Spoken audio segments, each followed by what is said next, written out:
नमस्कार दोस्तों, welcome back to the channel. Financial planning का सबसे पहला एंड सबसे इम्पोर्टेंट स्टेप होता है इमरजेंसी फंड।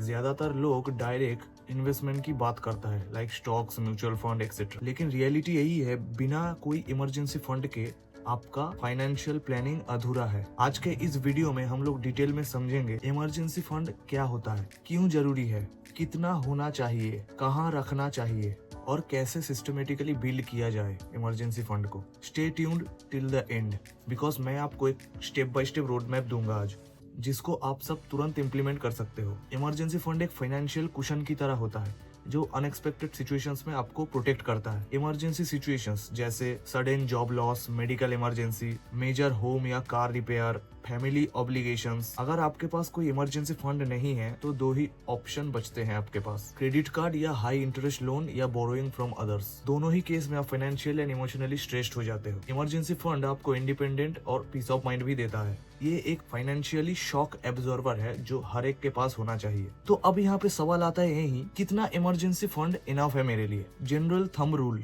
3 से 6 महीना of essential expenses. Essential expenses में सिर्फ जरूरी खर्चे को इंक्लूड करो, जैसे घर का EMI, grocery, utility, internet, transportation, fuel, insurance premiums, children's education fees etcetera. Example, अगर आपका मंथली एक्सपेंस 40,000 है, इमरजेंसी फंड आइडियली 1,20,000 से 2,40,000 के बीच में होना चाहिए। एडवांस अप्रोच, अगर आप सिंगल हो, कोई डिपेंडेंट्स नहीं है तो 3 महीना इनफ है। अगर आपके पास फैमिली है एंड डिपेंडेंट हो, लायबिलिटीज भी है, तो 6 महीना काफी है। अगर आप सेल्फ एम्प्लॉयड हो या कोई बिजनेस ओनर तो आपको अप टू 12 मंथ रखना चाहिए, क्योंकि बिजनेसेस में इनकम बहुत अनस्टेबल होता है। एक और बड़ी कंफ्यूजन होता है मोस्ट ऑफ द पीपल्स के पास, इमरजेंसी फंड को एग्जैक्टली कहाँ पे रखे। Golden rule, liquidity plus safety greater than returns. Options, number 1 savings account, high liquidity, instant access, interest बहुत लो है 2 से 3%, लेकिन सिक्योर है यहाँ पे। Option 2 fixed deposit with sweep in option, slightly better returns है 5 से 6%। प्री मैच्योर विड्रॉल पे थोड़ा पेनल्टी हो सकता है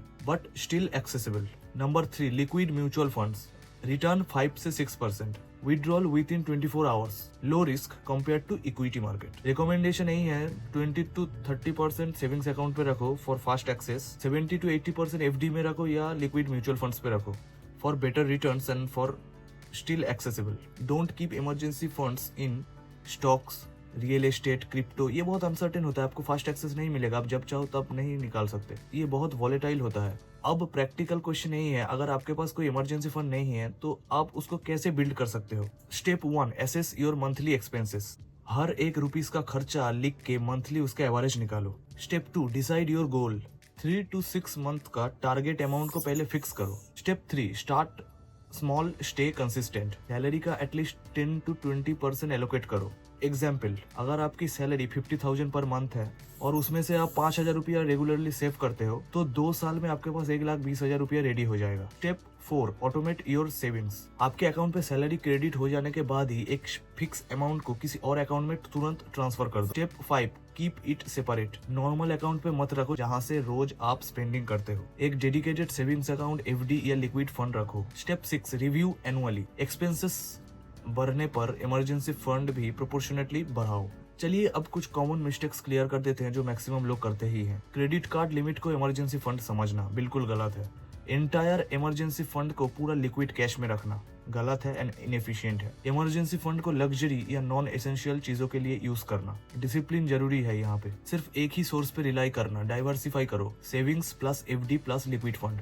बेस्ट प्रैक्टिसेस, एटलीस्ट 2 अकाउंट्स रखो अपने पास, एक for instant access, 1 for backup. Regularly top up करते रहो, जैसे ही सैलरी आता है या इनकम इंक्रीज होता है, आपका अमाउंट का परसेंटेज भी बढ़ा दो, साइड कर दो। इमरजेंसी फंड को अपने फैमिली मेंबर्स के साथ कम्युनिकेट करो ताकि जरूरत के वक्त कोई भी उसे एक्सेस कर पाए, आई मीन आपके फैमिली के अंदर। हर 6 से 12 महीने में फंड का हेल्थ चेक करो। अब बात करते हैं बेनिफिट्स का। एक स्ट्रॉन्ग इमरजेंसी फंड होने का बहुत सारे बेनिफिट्स होता है। आप फाइनेंशियली स्टेबल रहते हो इवन इन क्राइसिस के टाइम, मार्केट गिर जाता है या कोई बिजनेस में लॉस हो जाता है या सडन जॉब लॉस हो जाता है, कोई इमरजेंसी सिचुएशन आ जाता है, तब आप पैनिक नहीं करोगे, आपके पास अमाउंट साइड करा हुआ है already. Stress free life, no dependency on loans और others, freedom to take bold career and business risk. सोच के देखिए, अगर कल आपका जॉब चला गया और आपके पास अगर 6 महीने या 8 महीने का फंड अलग रखा हुआ है, मतलब 8 महीने आप कुछ किए बगैर भी काम चला सकते हैं, तो क्या आप पैनिक करोगे? नहीं, आप पीस ऑफ माइंड लेके अगले स्टेप प्लान करेंगे।